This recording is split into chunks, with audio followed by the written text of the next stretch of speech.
So, this is the final episode of this season of My Hero Academia Vigilantes. And yes, you heard that right. The final episode of this season. There's a lot that we need to go over for this final breakdown and review. And before we do so, I'd like to ask you, if you haven't done so, to subscribe to my YouTube channel and hit that notification bell to be notified whenever I upload more content like this, as well as leave a like on the video. Because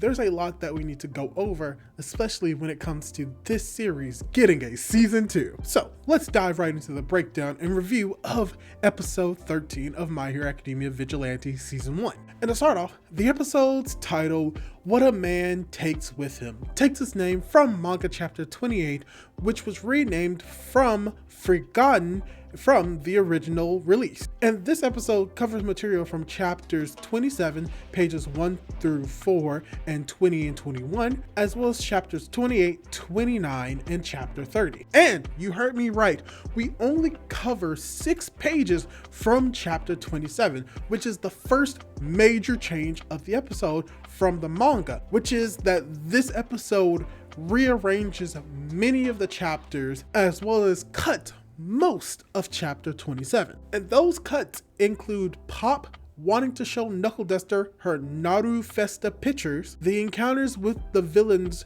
Threestrum and Brain Brothers, the Swan villain, as well as the Groper villain. All of that is cut from the episode, for better or for worse, as we do not get to see the vigilantes acting as vigilantes all together in this final episode of the season. However, it does allow for the episode to flow a little bit better with those cuts. But to talk about the episode beginning, we actually start with the first 4 pages of chapter 27, showing Pop rewatching her performance on her phone with happiness as Koichi is watching as the OP plays, then starts the episode from chapter 29 and continues into chapter 30, then jumps back to chapter 28 with the last 2 pages of 27 being a flashback, which shows the aftermath of the final encounter of the previous villains listed moments ago. So this is how the episode takes the initial 4 chapters in the manga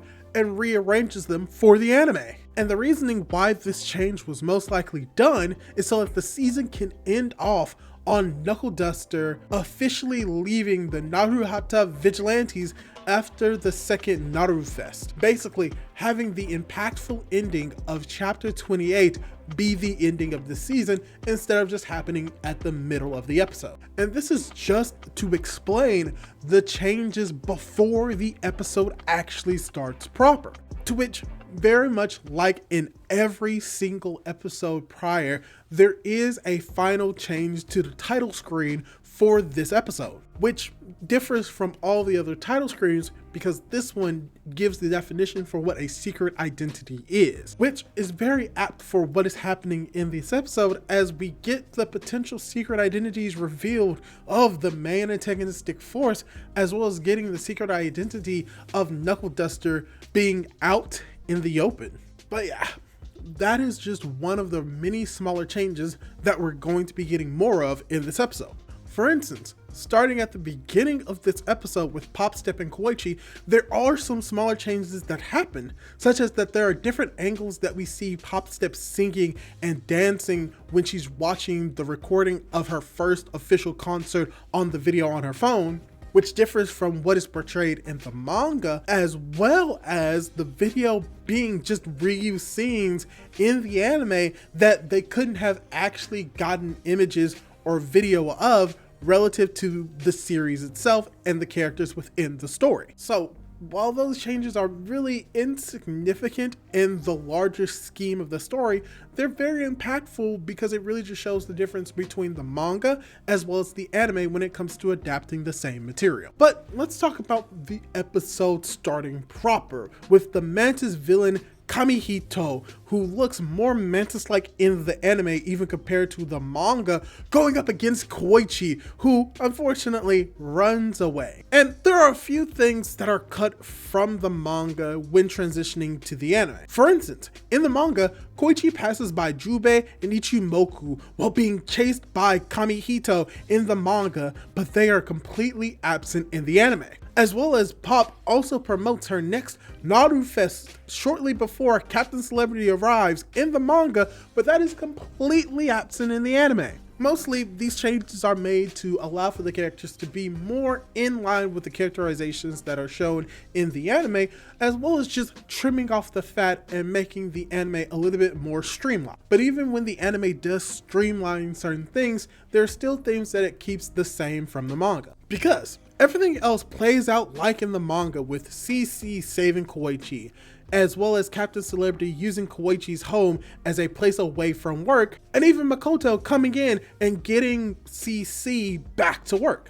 All of that is pretty much as it was in the manga. However, some small changes occur through how the scene of Pop and Koichi talking about being heroes is conveyed, because this scene takes place after KNUCKLEDUSTER leaves in the manga original. So the scene has Koichi holding the brass knuckles in a bag as they are talking in front of the corkboard. But because the anime rearranged these scenes and chapters, the scene is changed to not include these details, as they are just talking in front of a random part of his house. Which really just shows how the anime is trying to keep a little bit more consistent to the changes made in the anime that would be completely different if it continued on from how the manga did the exact same scenes. But even with that small minor change, we also get immediately a big major change. And here's where we get another major scene change, because the scene that follows in the anime is based off a scene in the manga of Eraserhead,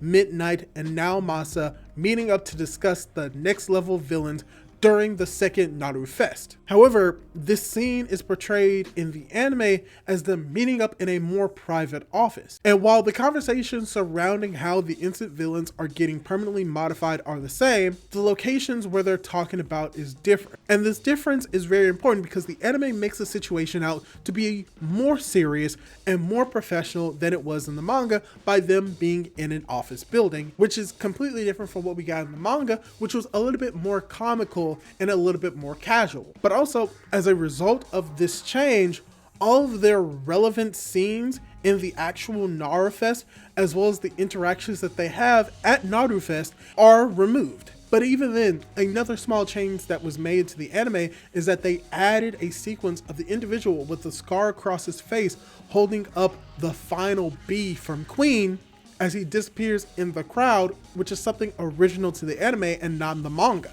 But I do want to go a little bit more in depth into how the change from being more professional to being less jovial really changes the dynamic for the My Hero Academia Vigilantes manga and anime. Because this change does take something away, which is we get to see less of the characterization that Aizawa has with both Tsukachi as well as Midnight, along with the other people who are at Naruhata. As well as we get to see less of the banter between Aizawa and Midnight, which is very important due to what we're potentially going to be getting in the Vigilante season of their backstory and how close they are when they were younger. And that may not hit as hard if we don't get to see their current interactions relative to the world of My Hero Academia now in Vigilantes. So I am a little bit disappointed that they did take this away, but they did make it seem as if they are taking the situation a little bit more seriously in the anime, which, in my honest opinion,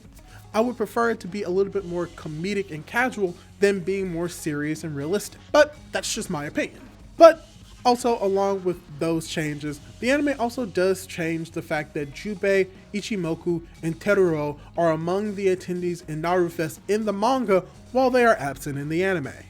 But even without those interactions, we cut straight to Pop Step, announcing the little sisters singing as Mui tries to chastise the little ones, but ends up making a promise that she does not believe that she can fulfill, but tries to use Koichi as a substitute for the heroes that she promised the little girls. And what's very interesting about this scene is that in the anime, it is interspliced with the scene of Ingenium and Captain Celebrity making a commercial, and how this is different from the manga, which shows that it's a little bit more linear, where we see the entire sequence of Koichi singing. All of that is one segment of the manga, and then it immediately cuts over to Captain Celebrity, them shooting a commercial, the Bat villain appearing and then going towards where Koichi is. And once again, this change is made more specifically to allow the anime to be a little bit more dynamic and not be as stagnant and switching from places to place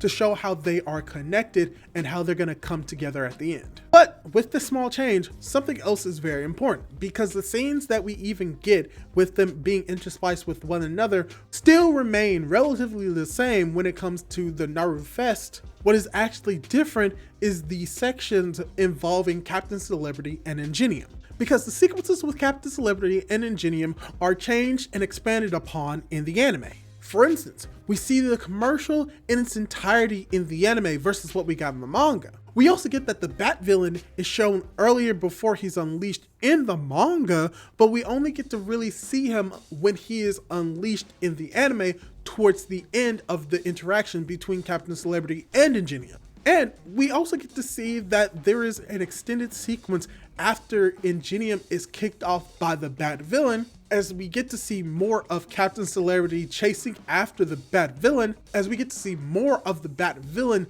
approaching and detecting where Koichi is before he attacks, and how this entire sequence was orchestrated by the same villain that we saw with the scar across his face, but the anime includes more shots and sequences of the scheming villain, who, I will spoil the name of this villain, being number 6, and how his name being number 6, and for those who understand the importance of numbers in My Hero Academia can probably guess why he's called number 6. But we've seen that he has gotten a lot more focus in this first season than he actually got focused in the anime. And based off the information that we're going to be getting for season 2 of My Hero Academia Vigilantes, he's going to be playing an even bigger role in the next upcoming season, so look forward to that. But even with that,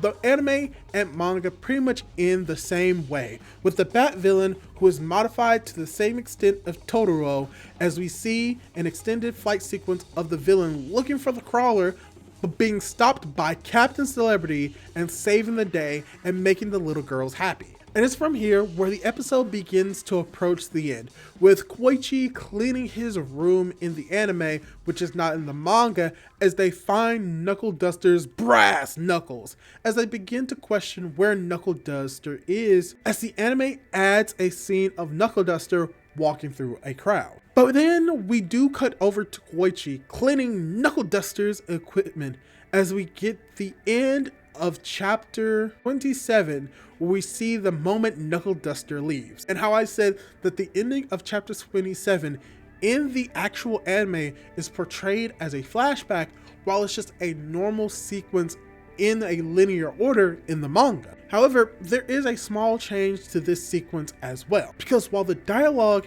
is actually shortened in the anime, but still relatively the same as it was in the manga, what they do in the anime is that they do give Knuckle Duster his final words, which were not even stated or really shown in the manga. And this small addition really shows the impact of Knuckle Duster most likely not showing up and playing a major role in Koichi and Pop Step's life, which also shows that Koichi is going to have to be a hero on his own without the help of his master. However, this isn't the final moment for Knuckle Duster in this season, because in the anime, after Makoto arrives and enters Koichi's place, this is where we see a drop of water fall from Koichi cleaning the brass knuckles into an IV unit of Tamao in a hospital with Soga right next to her. And I really love how they were able to use that transition in the anime, as we also get to see Knuckle Duster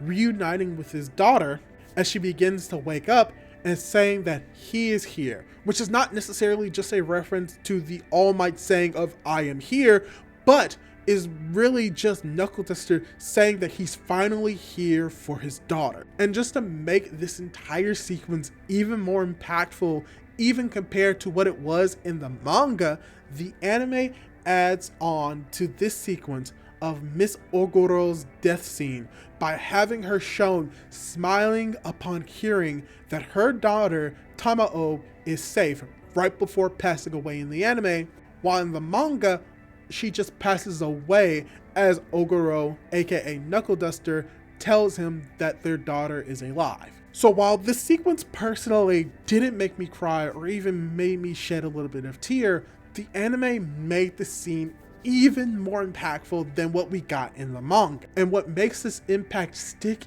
even more and got me actually, but what made this impact even hit harder is how the episode ends. Because the episode ends the way that it wanted to end this season, with it ending with the final moments of chapter 28, with Popstep breaking over a corkboard as she, Koichi, as well as Makoto began hanging up pictures as well as Knuckle Duster's brass knuckles in a bag, and how we get to see more of these pictures in detailed in the anime versus the manga as we get the season ending at this sequence. And like I said, this season of My Hero Academia Vigilantes is not the final one, because we are also announced that it is going to be getting a season 2 in 2026. Now, we don't know any more information about that, and I can make an entire separate video about that release information, which I probably will. But overall, I want to give my final thoughts on the season of My Hero Academia Vigilantes as a whole. And frankly, I love the season. It may not be as bombastic as My Hero Academia Season 1, but it had just as much, if not more, heart, character, and fun as the first season of My Hero Academia. Overall, I'm very excited for what we're going to be getting in the future if they're able to retain the exact same storytelling, the increase in adding stuff to this adaptation and making it even better than the manga, as well as keeping the spectacular animation throughout as we saw in this first season. But yeah, that's pretty much my entire thoughts and breakdown on this episode and this season of My Hero Academia Vigilantes. And let me ask you this: how do you feel about this episode, and how did you feel about the season as a whole? Leave your thoughts down below, and don't forget to subscribe to my YouTube channel for more content like this. Do all that cool jazz. Hopefully, I'll be able to catch you in my next video. Goodbye!